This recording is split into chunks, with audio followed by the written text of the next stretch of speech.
China's recent directives restricting the export of rare earth elements and permanent magnets, critical for electric vehicles and electronics, have disrupted global supply chains.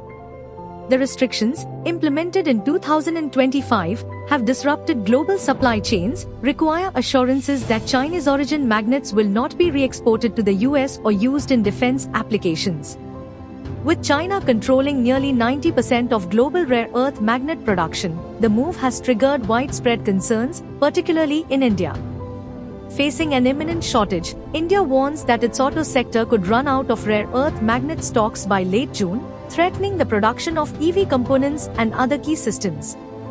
In response, Indian industry has proposed a three-pronged strategy: launching domestic magnet assembly, developing recycling infrastructure, and securing alternative supply chains through partnerships with countries like Australia, Vietnam, Chile, and Peru. To reduce dependency on imports, India is rapidly scaling up domestic capabilities.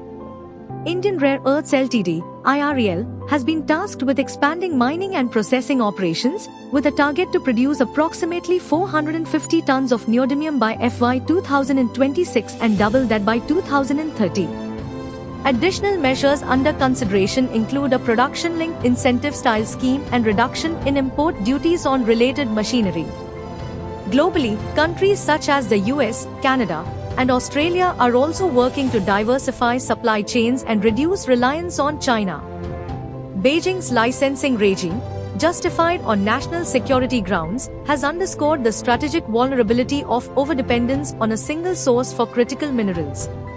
India's approach combines urgent diplomatic efforts to ease Chinese restrictions with long-term plans for self-reliance, leveraging domestic production, recycling, and global alliances. This dual-track strategy aims to mitigate near-term disruptions while building sustainable, resilient supply chains for the future.